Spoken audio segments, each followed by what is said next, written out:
पावन अपने हाथ उठे। कृष्णाय वासुदेवाय हरिये परमात्मने प्रेम क्लेश नाशाय गोविंदाय नमो नमः। गोविंदाय नमो।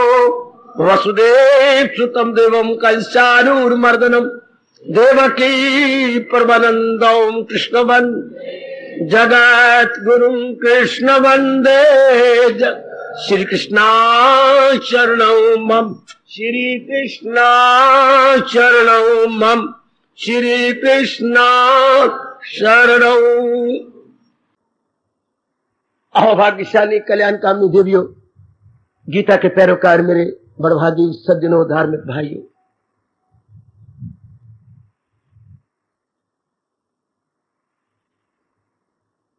इन दिनों भक्ति के विषय में हम लोग अपने महापुरुषों का उच्च कोटि का अनुभव ले रहे हैं।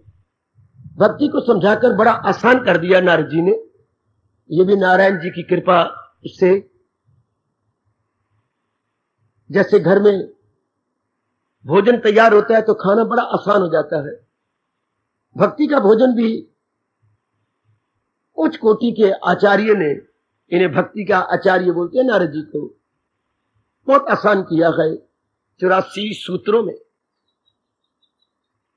और ये जो दृष्टांत देके हमें बता दिया, ये हमारे पर अल्पज्ञों पर और भी बड़ा भारी सज्जनों और देवियों उपकार है। हमें समझाया गया, वैसे तो थोड़े शब्दों में भक्ति के बारे में जानना हो तो अनुरक्ति का नाम भक्ति है। अनुरक्ति होती है अत्यधिक प्रेम भगवान के प्रति। अत्यधिक। स्वार्थी आदमी का प्रेम आपके प्रति अत्यधिक नहीं हो सकता, क्योंकि बटा हुआ होता है माँ में, पिताजी में, बहनों में, भाइयों में। भगवान के प्यारे का चोटें खाई होती है और विवेक वैराग ने उसके मन को इकट्ठा किया होता है, इसलिए पूरा मन झुक जाता है भगवान की ओर। इसे भक्ति कहती है। वो अपनी फिर सारी जिंदगी मेरे सज्जनों और देवियों भगवान के लिए व्यतीत करता है। इरादा भगवान का, विचार भगवान की, और किसी प्रकार की क्रिया अगर भगवान की उससे लेना चाहती है तो उसके हर क्रिया में भगवान की शान, भगवान की झांकी, भगवान की झलक। चूंकि उसका स्वार्थी कोई नहीं। जैसे आपने अनेक भक्तों की जीवनियां पढ़ी हैं, लेकिन एक बात जरूर कह दूं, भले वो काम करते हुए नजर आए, कुछ ही समय के बाद भगवान जी उनके काम छुड़वा लेती हैं। जैसे कबीर जी के छुड़वा लिए, सदना कसाई के काम छुड़वा दिए, संत रहीदास जी के काम छुड़वा दिए। इस तरह अनेक दृष्टांत मिलते हैं। उनके जिम्मे फिर एक ही काम हो जाता है, जो भक्ति आपने भगवान से ली, इसी भक्ति को अनेकों में बांट दो, क्योंकि यही उत्तम काम होता है। बाकी काम तो उत्तम तो नहीं कहते, अच्छे तो है। उत्तम काम यही होता है कि भक्ति दूसरों में बांट देना, दूसरे को जगा देना, दूसरे को भली राह दिखा के चला देना, ये उत्तम काम माना है। इसलिए मेरे भगवान ने कहा, मुरव्वत की आंखों का तारा है वो, मुझे सारी दुनिया से प्यार है। बड़ा आदर दिया मेरे भगवान ने, बड़ा आदर दिया। कल युग में भक्ति भाव जगा देना, भगवान बड़े खुश होते हैं। तो इस तरह भक्ति के भाग है तो भक्ति, लेकिन जरा समझाने का ढंग, भजनम भक्ति, मन भगवान की ओर लग के रस ले रहा हो, गीता पढ़ के रस ले। और जितनी भी जो कार्य भी हम धार्मिक करेंगे वो सब भगवान संबंधी होंगे। उनको भक्ति में गिरा, आपको सत्संग में आना भक्ति में, प्रातः काल उठ के भगवान की आरती देना भक्ति में, जाप करना भक्ति में, भगवान के नाम पे दान देना भक्ति में, ये सब भक्ति के अनेक अंग माने जाते हैं। अगर हम केवल भगवान के लिए करें तो और महाराज जी ने हमारे यहां तक का खाना पीना भी भक्ति में गए, अगर वो भी भगवान के लिए किया जाए। मैं खाता पीता इसलिए हूं कि मेरी सेहत बनी रहे, सेहत इसलिए बनी रहे कि मैं भगवान के उपदेश को अपने जीवन का अंग बना लूं, भगवान की भक्ति कमा लूं। वो फिर वो सेहत, खाना पीना भी भगवान के लिए। तो मैं सोता इसलिए हूं कि मैं सवेरे विश्रांति लेकर उठ बैठूं और अपनी कमी भगवान की ओर से पूरी कर लूं, फिर वो भक्ति भी नहीं जाएगी। तो भगवान कृपा कर रही है और भी करेंगे मेरे देवियों, मेरे सज्जनों। उसके बाद दूसरा तरीका बताया, भंजनम भक्ति। भंजनम, जो मन उलझा हुआ था खोटी वृत्तियों में, वहां से टूट जाओ, होशियार हो जाओ। एकाग्र कर लीजिए मन को।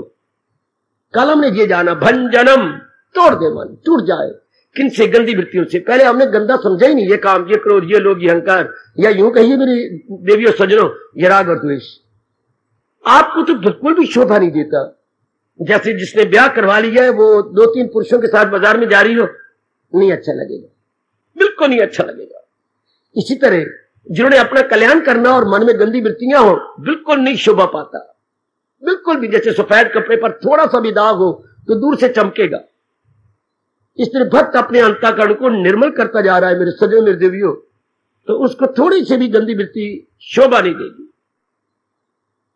तो आप तो सच्चे और पक्के हैं, इसलिए अपने प्रभु से प्रार्थना भी करते रहना कि प्रभु अब ये जो खोटी वृत्तियां अज्ञानता से मैंने अपने अंदर रखी हैं, अब ये निकल जानी चाहिए। आप और कृपा करो मेरे प्रभु, भगवान से यूं बातें किया करो जैसे बिल्कुल है तुम्हारे नजदीक ही, भले ही आपको नजर नहीं आते, लेकिन बात ऐसी करनी चाहिए जैसे मेरे बिल्कुल नजदीक है। भगवान के लिए 2 शब्द लगाए जाते हैं, निकटतम, प्रियतम, नियरेस्ट एंड डियरेस्ट।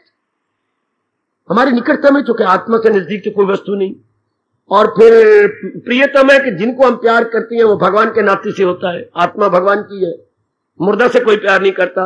हमेशा जो सजीव है, जिनमें जीव है उन्हें हम बोलते हैं सजीव, जिनसे जीव निकल जाता है उनको हम निर्जीव बोलते हैं। हमारे यहां मुर्दा नहीं कहा जाता था, हमारे यहां लाश नहीं बोलते थे, डेड बॉडी नहीं बोलते थे, तो ये व्यक्ति निर्जीव हो गया। देख लो, निर्जीव, जीवात्मा ने इसको छोड़ दिया।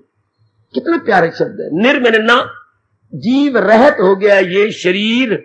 आगे समझ आइए, वो जड़ हो गया। जब जीव रहित हो गया तो अपने आप ही जड़ हो गया। ये निर्जीव बोलती हैं, अब आपको सजीव बोलेंगे। सजीव, इसका विपरीतार्थ निर्जीव, ठीक है। तो अब आपने पूरी कोशिश करनी है और भगवान जी आपको शक्ति देती हैं, और अब और भी देंगे, क्योंकि हम बचपन से बड़े बूढ़ों से सुनते चले आ रहे गए। भगवान उन्हीं की सहायता करते हैं जो अपनी सहायता के लिए कोई कोर कसर नहीं छोड़ते, जो अपनी सहायता के लिए बीड़ा उठा लेते हैं, खून पसीना एक कर देते हैं मेरे देवियों। उनकी भगवान चुपके चुपके और छुपके छुपके, भले कोई कच्चा भगत अपनी डोंडी पीटे, तो भगवान अपनी डोंडी कभी नहीं पीटते। चुपके चुपके और छुपके छुपके उसकी दिव्य सहायता करते गए, और वो आपको चाहिए। जब तक आप अपना कल्याण नहीं कर लेते, आपको हर पद पे भगवान की सहायता चाहिए। तो देखते रहिएगा, भक्ति जो भगवान की ओर झुक जाने का नाम है, भंजनम का काम कर रही है, तोड़ती जा रही है मुझे गंदी वृत्तियों से, छुड़वाती जा रही है ना। हर एक का अपना अपना काम है, देखते रहिएगा। कल पत्ते की बात मैंने अपने स्वामी जी की, गुरुदेव महाराज जी की बतलाई कि सारे गुण भगवान में देखो, तो जिनकी ओर हमारा मन झुका हुआ है वो क्या हो जाएंगे, उनकी वैल्यू घट जाएगी। जैसे बहुत अच्छा दृष्टांत बीरबल और अकबर जी का दिया गया। लकीर लगाएगी ब्लैक बेड ऊपर, उसको छूना नहीं, उसको घसीटना नहीं और छोटा कर देना, तो ठीक है। उससे दुगनी लकीर उसके सामने लगा दो, अपने आप छोटी नजर आएगी। लंबाई में और दुगनी लकीर लगाती हैं तो वो छोटी लकीर अपने आप छोटी बन जाएगी। तो गुणों के कारण से माँ जी के साथ, पिताजी के साथ, अपनी पत्नी के साथ, अपने पतिदेव के साथ, अपने देवी देवताओं गुरुदेव के साथ, तो गुणों के कारण से है। तो ये सारे गुण भगवान में देखो, जैसे सच्चाई है। हाँ, जैसे जिस चाक मिट्टी से लकीर लगाई गई थी, उसी चाक मिट्टी से उसी के सामने दुगनी लकीर लगा दो तो वो छोटी हो जाएगी।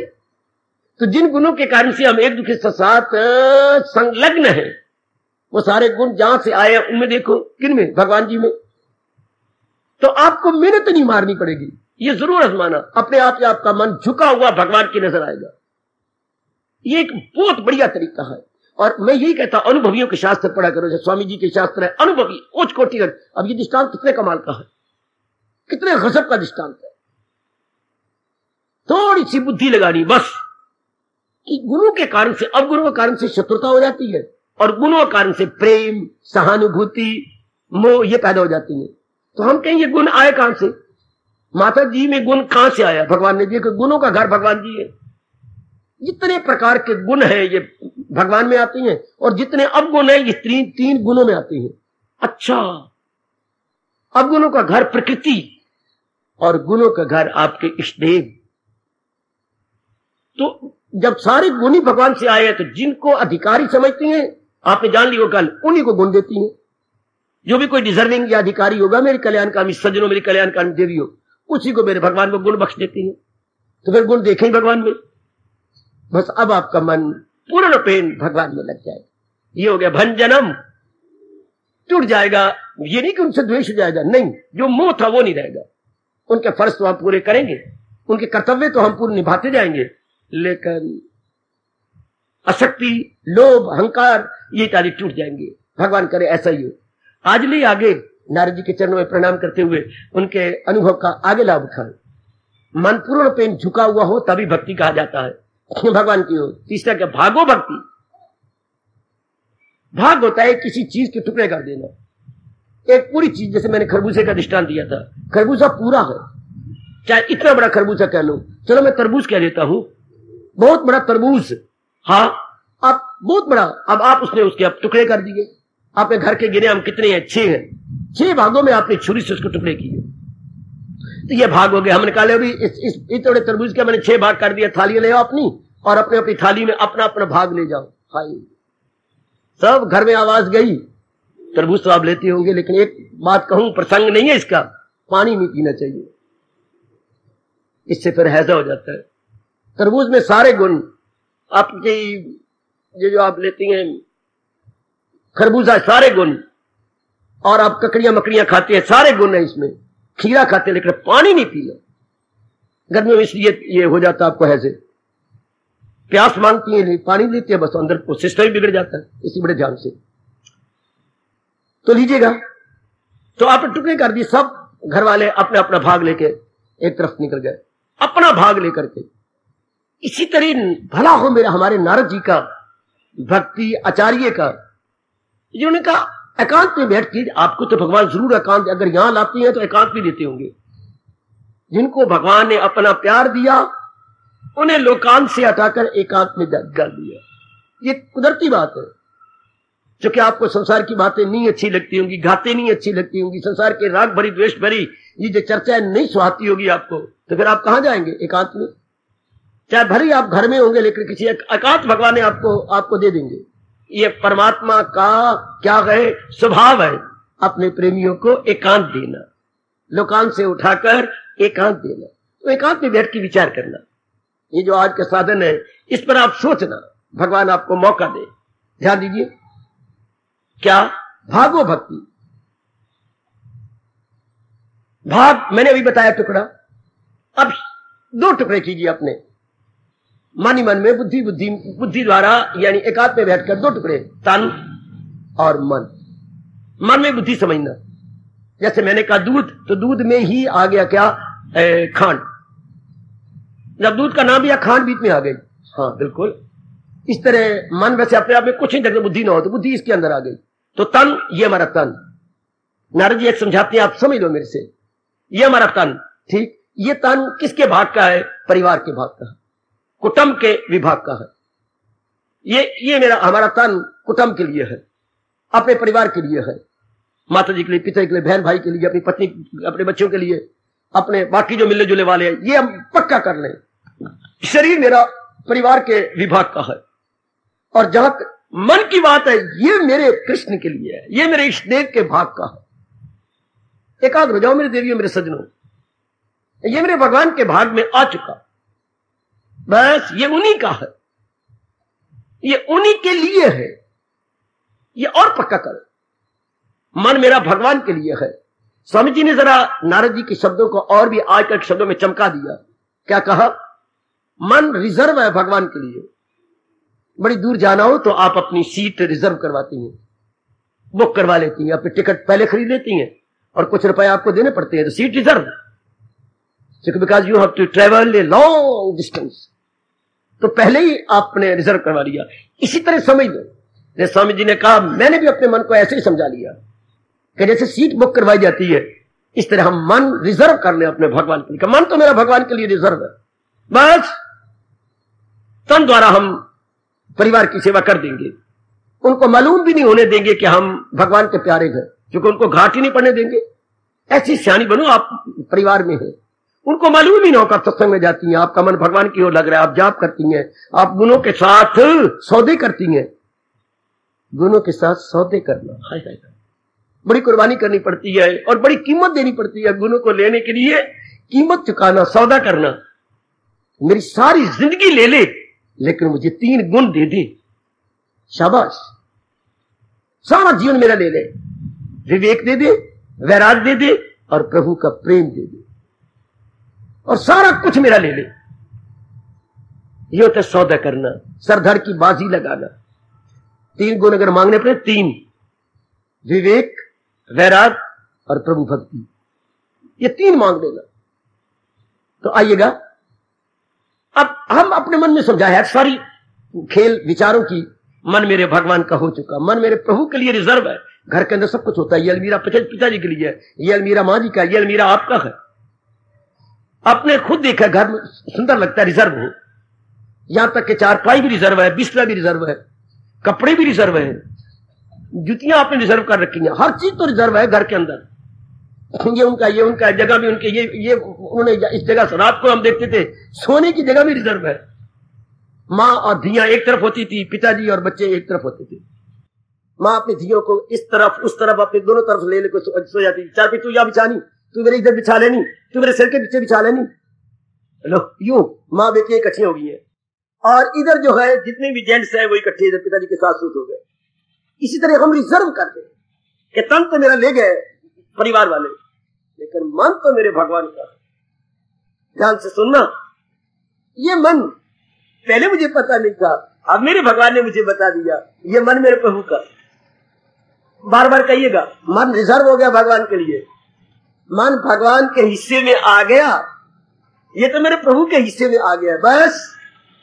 और मन में जो चिंतन होता है, अब तो मैं किसी का चिंतन नहीं करूंगा। देखना देखना देखना, भगवान जी ने बड़ा गंदा शब्द लगाया है? नहीं, भगवान ने गाली दी है। महापुरुष कहती है भगवान ने ये गाली दी है गीता जी के अंदर। भगवान ने गीता जी में कोई 12 गालियां दी है भगवान होकर। जी हाँ, मैं भी बताता हूँ। अगर हम भगवान की गीता सुनते हैं, भगवान की गीता पढ़ते हैं, भगवान के लिए यहाँ पर आते हैं और फिर चिंतन भगवान का नहीं करते तो भगवान एक गाली देती है, बड़ा गंदा दिल है वो। मक्कार गाली नहीं तो क्या, जैसे तुम तू तो बड़ी गंदी, तू चूड़न है, तू तो कोड़े ना कोड़े, गाली है ना ये तो। मक्कार भी तो एक गाली है। मक्कार कौन होते हैं? जो अंदर बाहर से एक जैसे ना हो, 420 खेलने वाले। एक भगवान की ये गाली, ये तू मिथ्याचारी है, हाय तू दम्भी है, हिपोक्रेट है।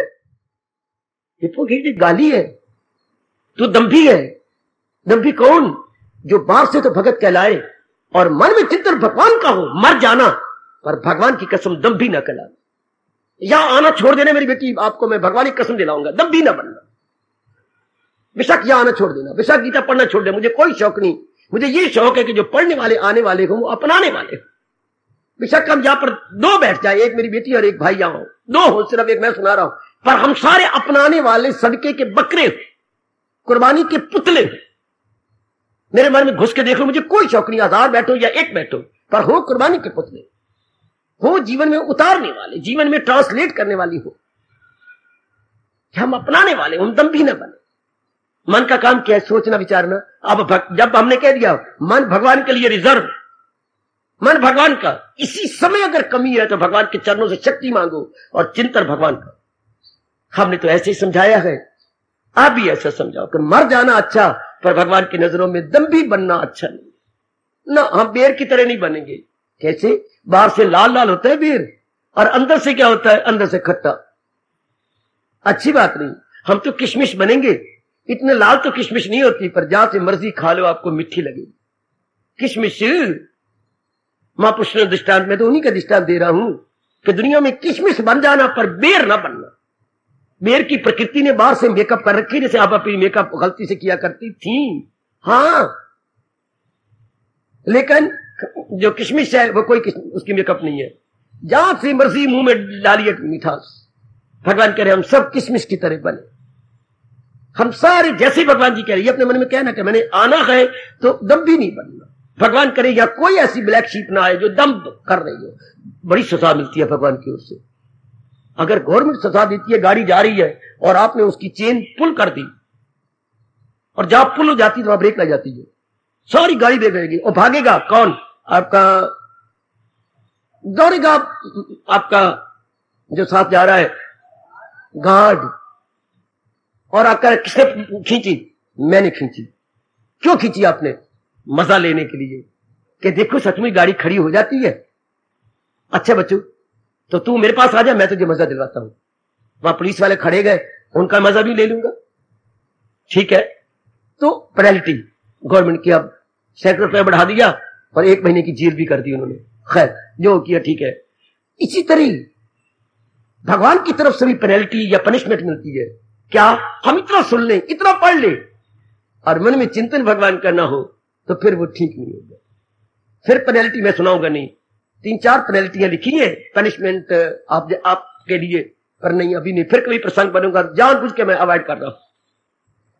फिर एक सजा है भगवान की, नहीं आप सुन के फिर आपको सपनों में भी तंग करेगी। गंदी चीज नहीं बतानी चाहिए, क्योंकि मुझे उम्मीद ही नहीं कि आप में से कोई मिथ्याचारी बने। मेरे मन ये आश करते ही, क्योंकि भगवान चुन चुन के लाएंगे, मैं तो नहीं चुन के लाया, ना किसी और ने कुछ चुनी है, प्रभु ने चुनी है, तो सारे ठीक चुने होंगे। अधिकारी को मेरे भगवान या अधिकारनी ही यहां पर आई होंगी। अच्छा, तो बस यही रखना है कि जब मन मेरे भगवान के लिए रिजर्व है, क्या भगवान करे हमारे से भी ज्यादा आपका मन जल्दी समझ जाए। तन सारे परिवार का, लेकिन मन मेरे भगवान का। इसलिए मन का जो फंक्शन है, सोचना विचारना, अब भगवान के बारे में सोचेंगे, प्रभु के बारे में चिंतन करेंगे। ओ वेरी गुड, मना लो अपने मन को, मेरे पास बैठे बैठे मना लो, मना ले मेरी देवी, मेरी मैया, मेरी अच्छी बेटी, मना ले अपने मन को। बस मन में चिंतन भगवान, क्योंकि ये मन भगवान के हिस्से में आ गया, ये मन भगवान के लिए हो गया। बस कर लो कर लो। एक मजाक की बात सुनाता हूं। पिताजी ने मकान बांट दिया, वो पर्चियां डाली, पर्ची देखी तो जिस तरह 2 बेटे बैठे हुए थे उसके उल्ट हो गया। क्या बड़ा मकान छोटे के जिम्मे आ गया, छोटा बड़े के आ गया। तो बैठे उल्टे हुए थे। अब 2 दिन गुजर गया, 4 दिन 5 दिन, पिता ने कहा मकान हिस्से में। हाँ पिताजी आपने बड़ी मेहरबानी की, क्या आपने मकान हमारे बांट दिए। और उन्होंने चुप कर गए। पिताजी के चरणों पड़ गए दोनों भाई, ठीक हो गया। महीना गुजर गया, पिताजी चुप रहे। उन बेटों को बुलाया, बेवकूफो मैंने किया क्या था? पिताजी आपने मकान बांटे थे, तो फिर बदलते क्यों नहीं हो? जब मैंने मकान बांटे हैं, भैया आपने अपना फर्ज पूरा कर दिया, तो फिर बदलो। वह पिताजी वो भी अपनी जगह खुश है, मैं भी खुश हूं।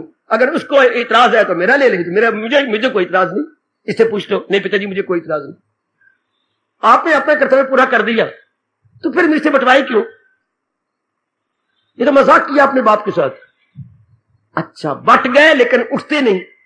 हम मंदिरों में जाके कहते जरूर है, माता पिता तुम मेरे शरण पढ़ूं किसकी, तुम बिन और न दूजा आस करूं। ये बोलने के लिए बोल जाती है, आस फिर भी संसार की करते हैं, फिर भी इर्द गिर्द करती हैं। जैसे बोलने के लिए बोल गए, भी एक किसी ने बनाया है और मैंने ये बोल जाना है, फिर तो दम भी हो गया। ऐसा नहीं हमारे में से कोई भी होगा। मन मेरे भगवान का, इसलिए इस समय से क्या मन का चिंतन भगवान का। इसी बात को प्रभु ने पता नहीं कितनी बार कहा, मैं गिन भी नहीं सका, बार बार रिपीट किया गीता जी के अंदर। तो मन अपना परमात्मा में लगा, कैसे लगाऊं खुद ही हो हवस छोड़ मत जी जला। आप अपने को छोड़ देना। और फिर बन कहती है, अगर चाहे तू उस प्रभु का वसाल, दिलदार चाहता है रख उनकी मोहब्बत का दिल में ख्याल। कभी यूं कह दिया, कभी यूं कह दिया, कभी कह दिया मैं उन्हीं को भवसागर से पार करूंगा, दिल अपना जो मुझ में लगाते रहे, निजात अपनी मुझसे वो। कभी यूं कह दिया, वाह, कभी यूं कह दिया, मुझे दिल से अर्जुन भुलाता नहीं। क्यों? क्योंकि किसी गैर से दिल लगाता नहीं। कहने के ढंग देखो जरा अपनी जगत गुरु के, बात वही गए, लेकिन शब्द का वो तो सर्वसमर्थ है। कैसे सुंदर सुंदर शब्द चुने हैं प्रभु ने, भाव वही होगा, लेकिन शब्दावली में अंतर आ जाता। इसलिए अब आपने देखना है। ये बहुत अच्छा मुझे लगा कि मैं तो, मेरा मन भगवान के हिस्से में आ गया, मेरा मन मेरे प्रभु के हिस्से में आ गया। इसलिए मन आज के बाद तो चिंतन भगवान का करेगा। एक दृष्टांत और दूं जो महापुरुष ने दिया है। एक पिता गैयों का काम करता था, गैयों का दूध बेच बूझ के अपना निर्वाह करता था। कई गैया थी। एक कपला गैया ने एक बड़ा सुंदर बछड़ा दिया, जो उसकी बेटी ने, उसको बड़ा अच्छा, उस बेटी उसके साथ खेलती रहती, कभी अपनी रोटी दे आती, कभी अपनी लस्सी पिलाती, कभी कुछ कर लेती, कभी उसके गले में अपने दोनों हाथ मिलकर उसको सहेली बना लेती, कभी अपने पास बिठा लेती, कभी अपनी चुनरिया ऊपर दे देती, मेरी बछड़ी को किसी की नजर न लग जाए। हाय भाई, यूं नखरे नुखरे करती रहती। और विशेष विशेष चीजें खिलाती रहती, खरबूजा कुछ थोड़ा सा उसको खिलाती, कुछ आप खा लेती, आम के छिलके उसको दे आती। बड़ा करते करते करते वो गैया बन गई, नई हो गई, नई दूध हो गई, ब्याई भी गई। इतने में ये भी बड़ी हो गई, इसकी भी शादी हुई। लेकिन पिता ने कहा मेरी बेटी, इस बच्चिया को गैया तूने बनाया, हमने तो इतना ध्यान नहीं दिया, ये हम तुझे ही दे देंगे। पिताजी गोदान, बेटी अगर कन्यादान मैंने किया है, स्वर्ण दान मैंने, कन्यादान स्वर्ण दान, तो बेटी ये भी मैं गोदान भी तेरे नाम पे करूंगा, ये गैया तेरी है। जवाई ने कहा ठीक है पिताजी, आपने जो कुछ देना अपनी बेटी को देना है, और मैंने स्वीकार कर लिया। लेकिन ये सोच लो, हाँ गैया मेरे पास जगह पे है, आप तो खुद ही देखा है मकान को, मैं दूसरी मंजिल पे रहता हूं, निचली मंजिल पर किसी और का मकान है, ऊपर मैंने खरीदा हुआ। आजकल ये जमाना है, मंजिलें अलग अलग है, नीचे कोई और रहता है, ऊपर आप रहते हो, ये तीसरा चौथा फ्लैट किसी और का, so on and so fourth. बड़े बड़े शहरों में इसी तरह चल रहा है। ठीक, तो मैं कहां रखूंगा, कोई बात नहीं बच्चे, मैं तो संकल्प कर चुका हूं। जब पंडित जी मुझसे बेटी का संकल्प करा रहे थे, साथ ही मैंने गैया का भी संकल्प किया कि पंडित जी गैया मैं गोदान भी कर रहा हूं, तो मंत्र पढ़िए गोदान का, तो वो भी मैंने कर दिया। तो अब मेरे लिए तो जहर है कोई चीज भी उसकी इस्तेमाल करना। पिताजी फिर कैसे करोगे, कोई नहीं, ऐसी कोई बात नहीं। हर सुबह शाम चुके लोकल शादी हुई थी, दूध की एक बूंद भी घर में नहीं रखनी, जवाई के घर में। दूध पर हमारा अधिकार बिल्कुल नहीं है। अब सुनो, गोबर क्या बना, गोबर वो जो है ओपले बनते थे, अंदाजा लगा लिया सवेरे शाम इनके सारों के मिला करके कुछ 70 ओपले बनते, और 2 पैसे का एक ओपला जाता है, तो रोज के इतने बन गए, महीने के इतने रुपए गिन के दिया, तो ये ओपलों का रुपया। हाय मेरे रब्बा, ये ओपलों के। अच्छा, तो गैया फिर किसकी हो गई, गैया उन्हीं की हो गई। तो खिला पिला कौन रहा है, पिताजी, लड़की के पिता खिला रहे हैं, खिलाऊंगा मैं, पर इसका गोरस बोलते हैं दूध को, गोरस आपका, गोरस आपका, गो चारा मेरा, गो चारा मेरा पर गोरस आपका। इसी एक शब्द ने हिंदुस्तानियों में आग लगा दी थी 1940 में। जो मेरी उम्र में है वो दिन में याद कराता हूं। क्या हमारे लोकमान्य तिलक ने एक दृष्टांत दे दिया कहीं कलकत्ता में, ओए होए आग लग गई सारे हिंदुस्तान में, कि देखो ये जो फरंगी, अंग्रेजों को बोलते थे फरंगी, इन फरंगियों ने क्या हमारे साथ बेईमानी और धोखा किया है। दृष्टांत देखो ये क्या, हिंदुस्तान एक गैया है, हिंदुस्तान एक गैया है। इन नलायकों ने हमें धोखा देके क्या किया कि हवाना कर लिया इंग्लैंड में, और मुंह कर दिया मैं खिलाई जाओ तुम, दूध दोएंगे हम।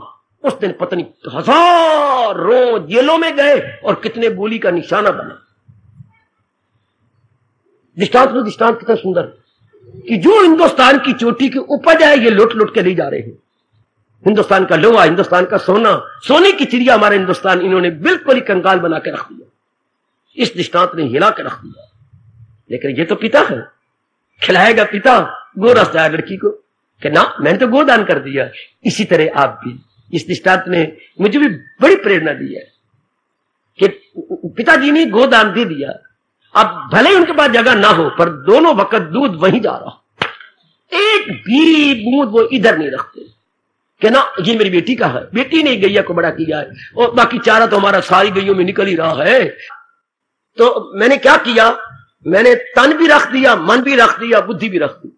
रुपए पैसे मेरे पास कहां थे, और जुआ आपके साथ खेला, आप जीत गए, मैं हार गया। हाँ, तो मन बुद्धि आपकी होगी। आओ, जो मैं हार गया हूं अपनी बाजी उठा के ले जाओ, ले जाओ, मैं हार गया हूं, मैं हार गया हूं, मैं हार गया हूं।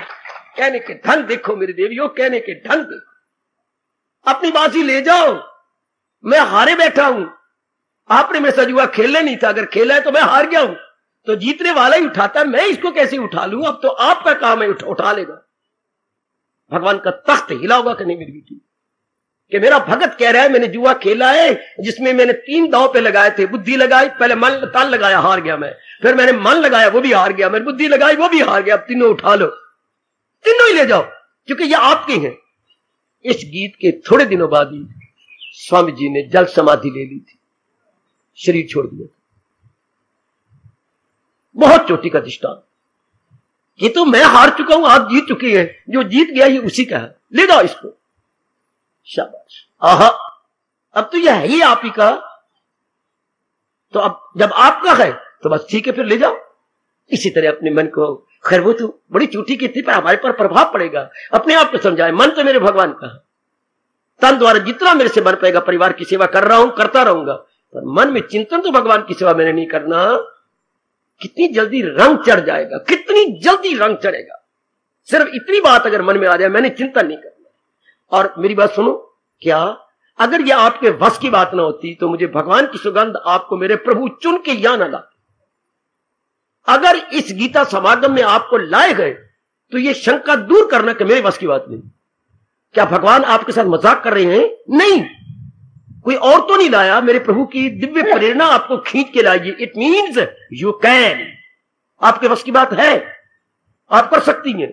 जैसे हम अपने मन को समझाते थे, अगर भगवान ने हमें गीता पढ़ाई है, गीता हाथ में थमाई है, इसका मतलब यह है कि हम गीता के अनुसार जीवन बना सकते हैं। अरे हमारे हाथ में रामायण आ जाती, भागवत पुराण आ जाता, कोई और हाथ में आ जाता। अगर प्रभु ने दी है तो इसका अर्थ ही यही है कि ये हो सकता है, ये बात बन सकती है। कभी कभी हम भी पिताजी से लड़ पड़ते थे इसी बात पर, कभी रुपए मांगने, तो स्कूल में कोई गेम हो रही है, ये पता नहीं खर्चा करवा जा रहा है, कभी कोई तंग आ जाते थे। वो मन की बात है, मन का मूड है ना, तंग आ गए। हमारे पास एक ही बात थी, मांगना नहीं दिया, कहते कल भी तो ले गए हैं।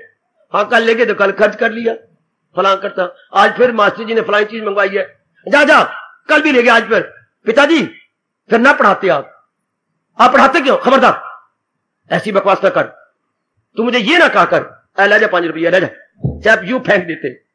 फिर हमारे पास और हम क्या बोले, फिर ना पढ़ाते आप ही पढ़ा रहे हो, फिर आप दो। इस तरह भगवान ना चुन के हमें सत्संग में ले जाते, चुन के ले गए हो तो फिर ताकत दो कि चिंतन आपका हो। जैसे हम पिताजी को हिला देते थे ये कहकर के, पिताजी ना पढ़ाते, क्यों पढ़ा रहे हो, मैं ना पढ़ाओ। अब जिनका इकलौता पुत्र हो और उनका बेटा बाप को कहे, फिर वो खर्चा कहां करेंगे, फिर ना पढ़ाओ मुझे, पुत्र खबरदार ये बात मुझे ना कहा कर। फिर आप इनकार ना किया करें, ले जा 5 रुपया, ये नहीं प्यार से हाथ में दे दो, उकता के पर फेंक देने, जा ले जाओ। आप भी कौन अपने भगवान को, भगवान जी क्यों ले गए सत्संग के अंदर? कभी रीझो कभी खींचो, रीझना खींचना अपने प्यारे के साथ तो होगा कि प्रभु मुझे ना ले जाते सत्संग में, अगर ले गए हो तो फिर चिंतन अपना करवाओ। इतनी तो कृपा कर दो श्याम सुंदर मेरे पर कि मैं आपका चिंतन करूं। मैं अब और का चिंतन करके मैं थक गया हूं, मैं बहुत तंग आ गया, मैं बहुत ही जलील हो चुकी हूं और चिंतन कर करके। आप मुझसे पूछो ना, आप तो कमले रमले हो, पूछते नहीं हो। और चिंतन करने से क्या होता है? और तो कुछ नहीं होता, एक बीमारी लग जाती है? और वो बीमारी कोई इलाज नहीं उसका है, वो प्लस जी। संसार का चिंतन करने से एक बीमारी लग जाती है, अगर ये बीमारी नहीं लगती ना, संसार का चिंतन बुरा ना होता। अरे सुन, संसार का चिंतन जब हम करेंगे, काम से करेंगे, क्रोध से करेंगे, मुंह से करेंगे, स्नेह से करेंगे, लोभ से करेंगे, अहंकार से करेंगे, हाँ, तो ये संसार का चिंतन होगा। घर घाटा है, घर में तोड़ा नहीं है, बीमारी पड़ी है, ये हो गया, घर में कमी है, ये सारा चिंतन होगा। इससे चिंता की बीमारी लग जाएगी। हाय, संसार के चिंतन से चिंता की बीमारी, और इसका इलाज ही कोई नहीं है, इसका कोई इलाज नहीं। चिता और चिंता में थोड़ा सा फर्क है, एक आधे ना का फर्क है। चिता और चिंता में आपस में लड़ाई हुई है, क्योंकि हम सियाने कहती हैं चिंता चिता समान। चिता कहते हैं खबरदार जमान निकाल लूंगी आपकी अगर आज के बाद ऐसा कहा तो। चिंता आपसे लड़ाई, चिता आपसे लड़ाई करेगी, क्या आखिर आना तूने मेरे पास ही है, खबरदार। सुनो सुनो सुनो सुनो, चिता चिढ़ गई कि चिंता की बच्ची, दाल तेरी कच्ची, आटा तेरा गिल्ला, खा जा तेनू बागड़ बिल्ला। क्या तूने कहा कि तुम चिंता चिता समान नहीं? फिर तू बता, मैं तेरे से कई गुना अच्छी हूं। चिता बोली। चिंता का कैसे? मैं तो मुर्दा को खाती है रंडिये, तू जिंदों को खाती है। हाय मेरे रब्बा, चिता तो मुर्दों को खाती है और चिंता जिंदों को खाती है। आज के बाद अगर तूने मुझे मेरे साथ दृष्टांत दिया तो मैं देख ले तेरी जबान निकालूंगी। कितनी इनकी लड़ाई का हमला उठाए। चिता मुर्दों को खाती, जबकि चिंता जिंदों के कलेजे, जिंदों की सेहत, जिंदों की खुशी, जिंदों की नींद, जिंदों की भूख खा जाती ना। यही बीमारी है जो अगर हम नहीं चिंतन करते भगवान का तो फिर चिंता संसार का चिंतन करेंगे, उससे फिर ये बात बन जाए, बीमारी लग जाएगी चिंता की, और चिंता कोई इलाज ही कोई इलाज सिवाय भगवान की भक्ति के चिंता जा ही नहीं सकती। उर्दू वाले बोलेंगे फिक्र कब जाए, जब रब का जिक्र होगा, दुनिया का फिक्र तब जाएगा। उधर प्रभु का चिंतन से चिंता जाएगी, वरना तो कोई तरीका ही कोई नहीं। हमारा मन बदले, हमारा मन अच्छी चीज ले, तब संसार की चिंता जाती है। सज्जनों समझा लो, जिस तरह मर्जी समझा लो कि हमने मन से चिंतन भगवान का करना है। क्यों? क्योंकि मन भगवान के हिस्से में आ गया, ये भगवान का हो गया। तन है, ये परिवार का है, जितना हो सके तन का मैं इनको लाभ उठाने दूंगी, रगड़ूंगी इस तन को, इसका मूली कुतरा करूंगी, लेकिन मन तो मेरे भगवान का। हमारा मन भी भली प्रकार माने बैठा है, आप भी मना लो कि मन मेरे इष्टदेव जी का, मन मेरे प्रभु का। बार बार वो गीता में हमारे से कह रहे हैं, बार बार कह रहे हैं, एक नहीं अनेक बार आपने गीता कई बार पाठ किया है, कई बार उसमें मन के लिए बार बार अनेक बार का हमने भी इधर आपके लिखवा के दे दिया। मन मना भव, ये श्लोक 9वें अध्याय में भी आया और 18वें अध्याय में भी आया। तू और कुछ नहीं कर सकता, मन मना भव, और कुछ कहता कम से कम अपना मन तो मेरे हवाले कर दे। अगर कुछ नहीं कर सकता तो किसने बहुत उधार लेनी थी किसी से, वो जो बनी होती है उधार देते हैं ना, शाहूकार मनी लेंडर, मांगने आया नहीं देता, बात मरती गई। मनी लेंडर का एक मेरी बात सुन, तू भी तंग आ गया, मैं भी तंग आ गया। हाँ, आज एक मुक्ति बात कहता हूं, सूद भी बहुत लग गया तेरा, असर ही बहुत हो गया तेरा। हाँ, एक बात कहूं, तेरी 4 गैया हैं, इनमें से कोई गैया मेरे हवाले कर दे, जो सुख गैया वो दे दे, मैं अपने मन को समझा लूंगा। अच्छा, और दुबली पतली जो कल मरने वाली है वो ले जा।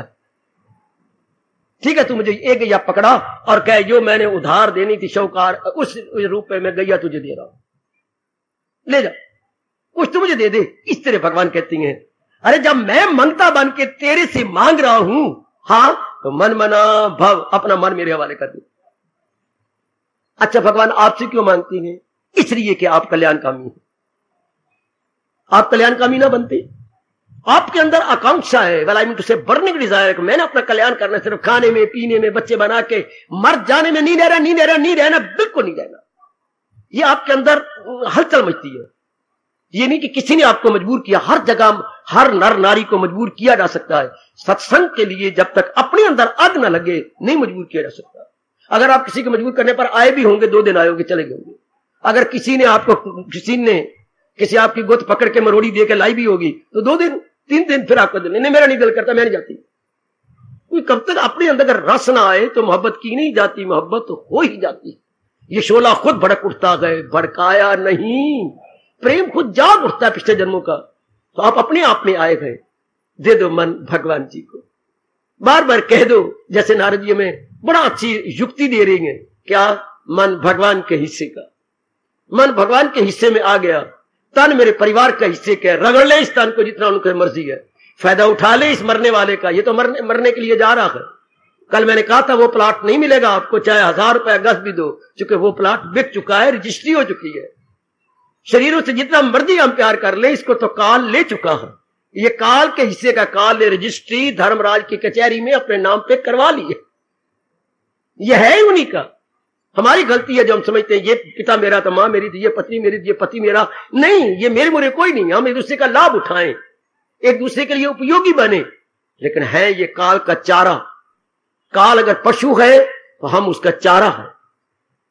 ये काल के अंबाला वाले बोलेंगे, हाँ तुम हिस्से में नहीं बोलते थे, यूं बोल दे, ये तो काल के वंडे का आ गया, थारे वंडे का थोड़ा आया, ये तो काल के वंडे का। चलो काल के वंडे का आ गया, वंडे मीन्स उनके हिस्से में आ गया। तो जो काल के वंडा का आ गया तो थे क्यों अपने अंडा मार के थे, अपने सिर मारे भाई, क्यों पत्थर में सिर मारे, तो मुझे मेरे सिर बात कर, तेरे से पापा क्या बात करूं। अगर काल के वंडे में आ गया तो चिंतन भगवान का हो जाए। शाबाश, जिस तरह भी हो सकता है, this we are that way, हम अपने मन को समझा लें कि ये मन मेरे भगवान के हिस्से। अब क्या नारद कहती हैं, इन तीनों में से अगर एक भी अपना लिया तो पूर्ण रूपेण मन प्रभु की ओर झुकता हुआ आपको ही नजर आएगा। भगवान तो बाद में देखेंगे, आप ही देखेंगे कि मेरा मन भगवान की ओर झुक गया। अब चिंतन भगवान का, प्रेम भगवान का, अनुभव भगवान का, अब मजा आएगा जाप करने का, सत्संग में बैठने का। इन तीनों में से एक की चटनी बना लो। चटनी कुछ 3-4 चीजें होती है, उसको बरीक कूटा जाता है, बरीक कुट कुट कुट कुट उसकी चटनी बनाई जाती है, बरीक कुट कुट कुट के। इस तरह हम इसको बहुत महीन कूट ले कि ये तो भगवान के हिस्से का। मन मुझे तीसरा बड़ा अच्छा लगा।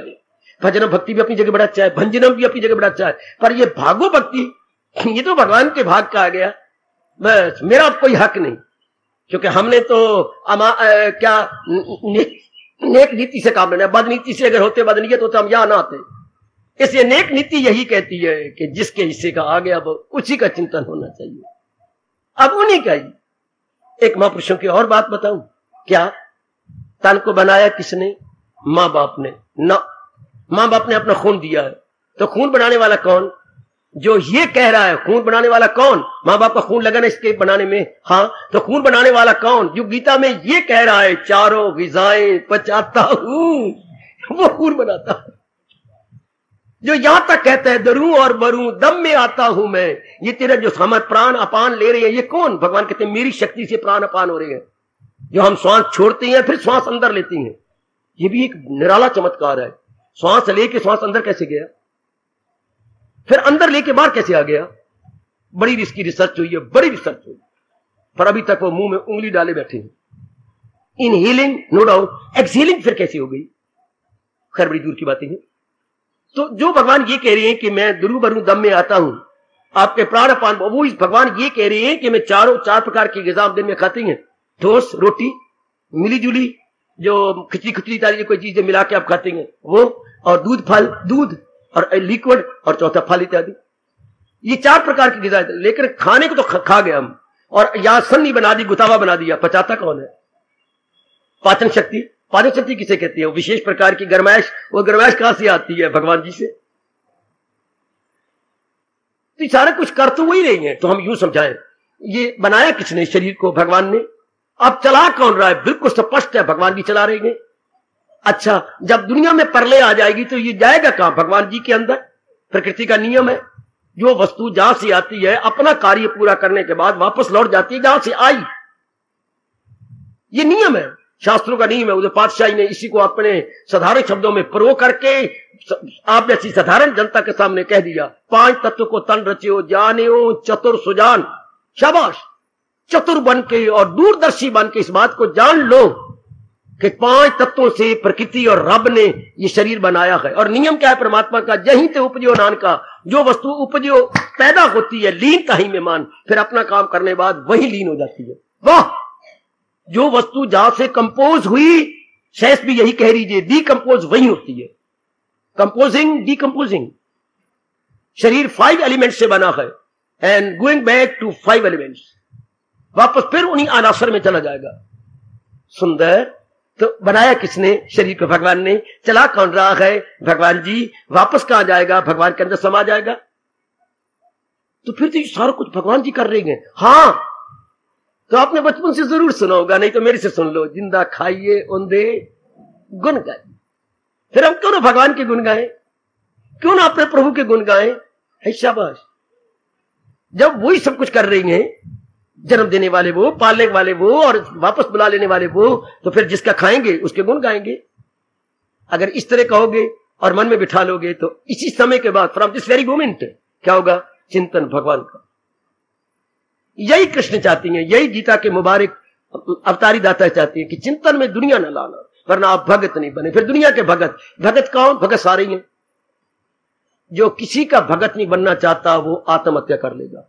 वैसे दुनिया में सारे भगत हैं। कैसे? कोई मां का भगत, कोई पिताजी का भगत, कोई भाई का भगत, कोई देश का भगत, कोई लक्ष्मी का भगत, कोई विरले आप जैसे जो भगवान के भगत। भगत तो सारे हैं। जरा बड़े पैमाने पर सोचो, ठीक है, इट्स ए लार्ज स्केल पर सारे भगत। जो आपसे बड़ा प्यार करते हैं वो आपके भगत। अगर तुम मरी पड़ी हो किसी आदमी के साथ तो पुरुष के भगत। हाँ, अगर कोई बहुत ही पढ़ना चाहता है तो सरस्वती के भगत। हाँ, अगर हमारी किस्मत जाग गई है तो हम प्रभु भगत कहलाएंगे। और लेकिन भगत कौन होता है? जिसका मन जिसमें लगा हुआ है। क्या मतलब? जिसका चिंतन करता है उसी का भगत कहलाएगा। वो वेरी गुड हुई। मन कहा है, जिस तन के लिए नहीं कहा। जिसके मन में जिसका चिंतन होता है उसी का भगत कहा जाता है। दिन रात भगत सिंह जी का मन देश के लिए तड़पता रहा कि इन नमक हरामों को मैंने खत्म करना, इन देश की गुलाम करने वालों को मैंने मिटा कर, दिन रात उसको खपते ही गई तो बन गया देश भगत। आजकल के मेरे पढ़ी लिखी बेटी को दिन रात लक्ष्मी की, मैं कैसे कमाऊं, मैं कैसे कमाऊं, कमाने की चिंता, ये नहीं सोचती कि मैं कैसे घटाऊं अपने खर्चे, कैसे कमाऊं। तो फिर वो लक्ष्मी भगत कहलाएंगी, सारी लक्ष्मी भगत। दिन रात खपते लगा हुआ, मैं फॉरेन कंट्री जाऊं, मैं लाखों रुपए कमा कर, लक्ष्मी भगत। चूंकि दिन रात उनको चिंतन ही सिखाता है। परमात्मा करे हम परमात्मा के भगत कहलाए, चूंकि कब, जब चिंतन में भगवान जी आ जाएंगे तो मन जिसका चिंतन करता है उसी का भगत कहलाता है। बात पकड़ लो, इसको, इस बात को ले ले बेटी, जिसका चिंतन लगातार आ रहा है आप उसके भगत है। परमात्मा करे हम भगवान का चिंतन करते रहें, चूंकि मन हमारा भगवान का है। और गली मल्ले वाले भी जान गए, ये रोज जाती हैं, तो उनको हमारी लाज होगी जिनके हम कहला चुके। बार बार कहा कर अपने भगवान से, भगवान अब मेरी लाज आप ही रखोगे। गली महल्ले वालों को पता लगे मैं रोज सत्संग में जाती हूं, उनको हमारी लाज होगी जिनके हम कहला चुके। वो हमारी लाज रखें कि हम चिंतन में भगवान को ले लें। कर लो मेरी देवियों, समय गुजरता जा रहा है, मेरे जीवन के दिन भी गुजरते जा रहे हैं, आपके गुजरते जा रहे हैं। इसी घड़ी से हम ले लेके बस इस मन में चिंतन भगवान का, किसी की मदद नहीं लेनी, किसी से राय नहीं लेनी, किसी को बताना तक नहीं, किसी की सेवा में फर्क नहीं पड़ेगा, लेकिन अंदर ही अंदर हम सुरंग खोदते जाएंगे भगवान के दरबार तक। जो भगवान का चिंतन कर रहा है मानो सुरंग खोद रहा है परलोक तक। ये मेरे गुरुदेव ने मुझे समझाया। जो अंदर ही अंदर चिंतन करते जा रही है, महाभारत आपने देखा था, हाँ, दुर्योधन तो उनको जो नया बनाया था इसने सारा महल सिक्के का, वो तो मार देना चाहता था, सिक्के का सारा ही, जिसकी मोमबत्तियां बनती हैं, हाँ, लाख गृह, उसी में साड़ देना चाहता था। लेकिन विदुर जी की चुस्ती और होशियारी के कारण अंदर ही अंदर सुरंग खोद रहा था, सुरंग खोदने वाला वो अंदर ही अंदर खोद गया और उनको बता भी दिया, उनको समझा दिया तरीके से। अक्लमंदों को इशारा काफी। कैसे समझा दिया युधिष्ठिर जी? हाँ, विदुर चाचा से कोई आपको मिलने आया है? राजधानी से कोई आया है? हाँ, मिलाओ। आए, आप आए हैं? प्रणाम। आप विदुर जी के रूप है। ये आपको पिंजरा दिया और इसमें चूहा है पेट में, ले लो। हमें पिंजरा दिया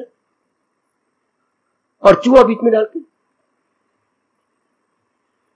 विदुर जी ने, जी। 2 मिनट, 4 मिनट, 5 मिनट। अच्छा, अंदर आओ। अच्छा, चूहा तो बिल खोदता है। हाँ, नहीं युधिष्ठिर जी, बिल चूहे की कितनी पॉलिसी होती है। चूहे ने बिल खोदी, अंदर लंबी ले गया अपने चूहिया के लिए, बच्चों के लिए, लेकिन नहीं, उधर से भी खोद देगा, पूरी सुरंग बनाता। अगर कहीं, क्यों, यानी एक छेद इधर खोता खोता एक छेद उधर भी निकालेगा। क्यों? अगर कहीं सांप अंदर आ गया तो कहते सांप तेरा प्यो मैं, तो इधर से आएगा तो मैं उधर से निकल जाऊंगा। कितना होशियार, इतनी सूझबूझ तो भगवान ने हर एक को दे रखी है। अगर सांप उधर से आ गया तो ये इधर निकल जाएगा, तो हो गई पूरी सुरंग। अच्छा, चूहा तो सुरंग खोदता है, तो महाराज मैंने भी अब सुरंग खोदनी है, ये घटना घटनी है। अच्छा, समझ गए तरीके से। वर्ल्ड टू वाइज सफिशिएंट, दानव के लिए इशारा काफी। तो इसी तरह जैसे वो दूसरे समझ जाती हैं, समझा लो अपने आप को जिस तरीके से मर्जी के मनवा। जो मेरे भगवान का चिंतन कर रहा है, परमार्थ की सुरंग खोदी जा रही है, ये तो इसी तक रह जाएगा, यहीं तक। हाँ, इसको तो लाख गृह में आग लगेगी, लेकिन अगर अंदर ही अंदर हमने खोद लिया, कितनी मौज की बात।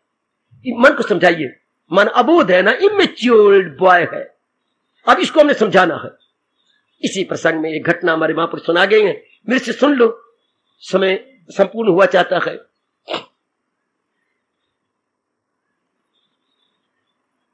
एक कुंदन नगरी थी हमारे देश में, उसका राजा बिना औलाद के मर गया।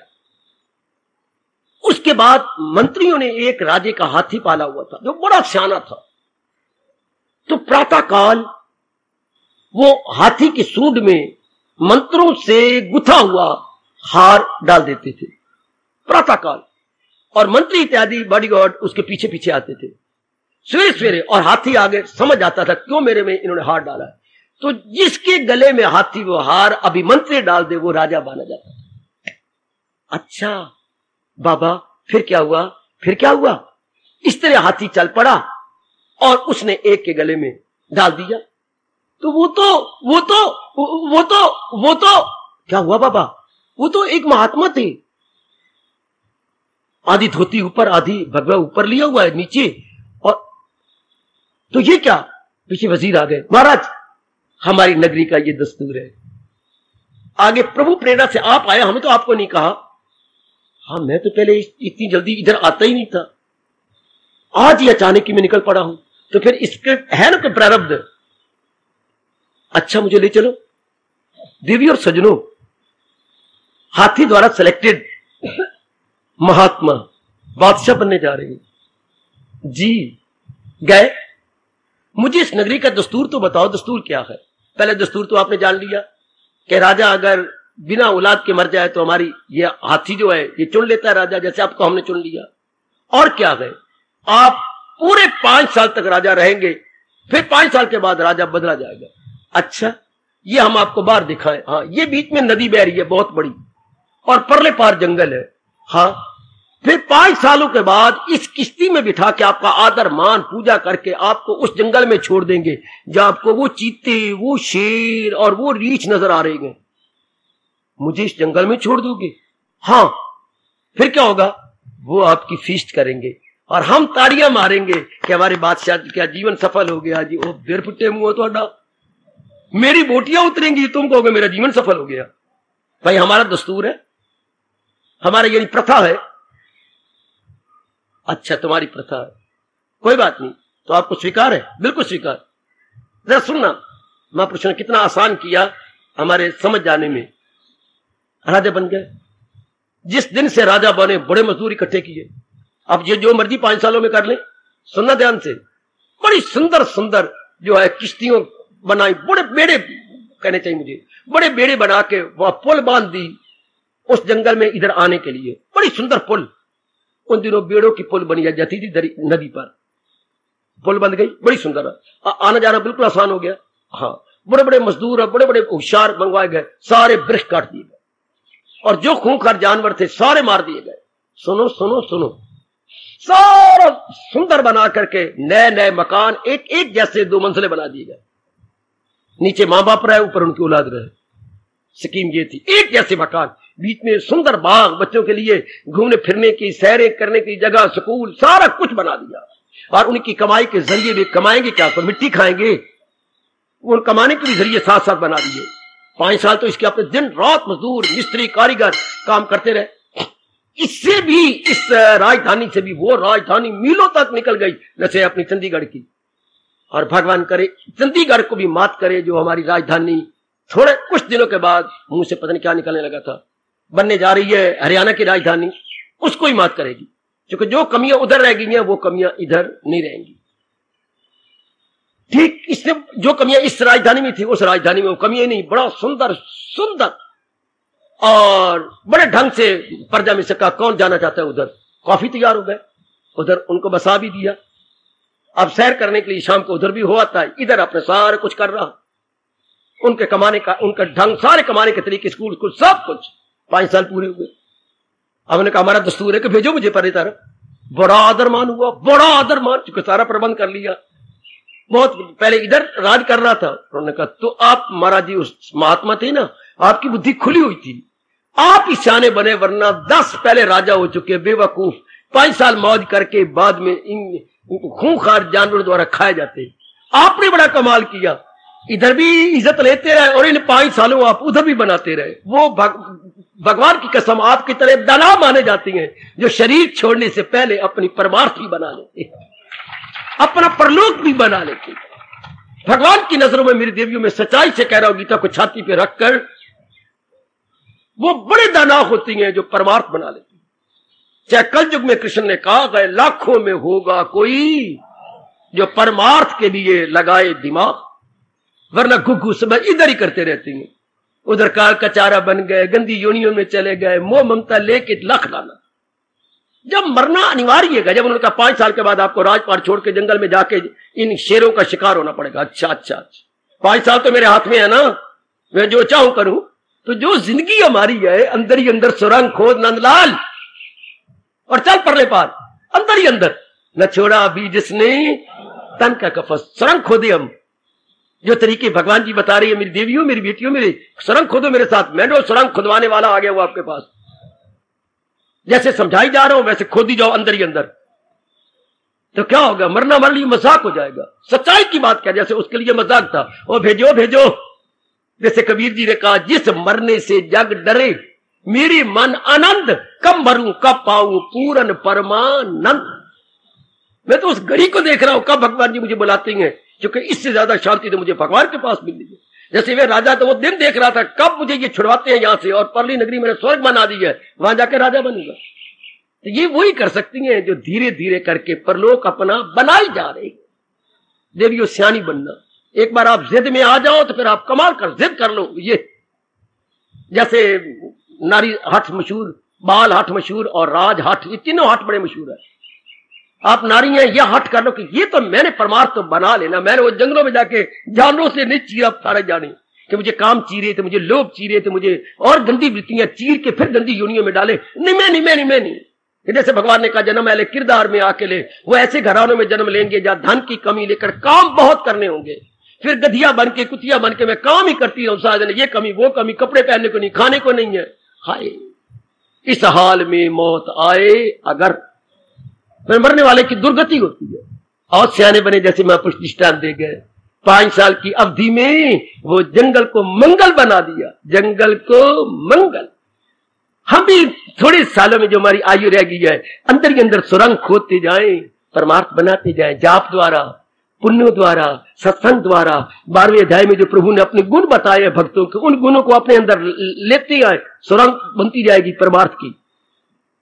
भगवान को खुश करते रहे, अच्छे काम करके भगवान को खुश करें। अपने मन में ये लगन हो, मेरे भगवान किन किन कर्मों से खुश होते हैं। हार्दिक धन्यवाद, हार्दिक आशीष। अब अपनी शहंशाह की आज आरती बड़े प्रेम और श्रद्धा से उतारे।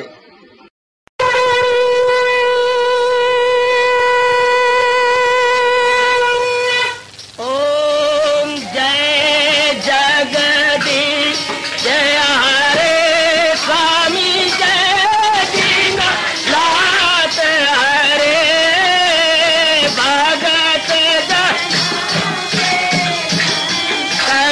दास जनों के अवगुण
मन धन सब कुछ है तेरा, सब कुछ है तेरा, तेरा तेरे हर पल तेरा, तेरे समर्पण क्या हे मेरा। हरिओम जय जगदीश हरे, जय जगदीश हरे स्वामी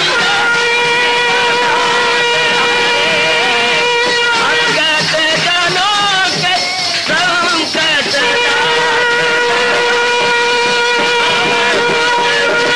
धारी सूरत। हरिओम जय जगदीश हरे, जय भगवद गीता, जय भगवद गीता।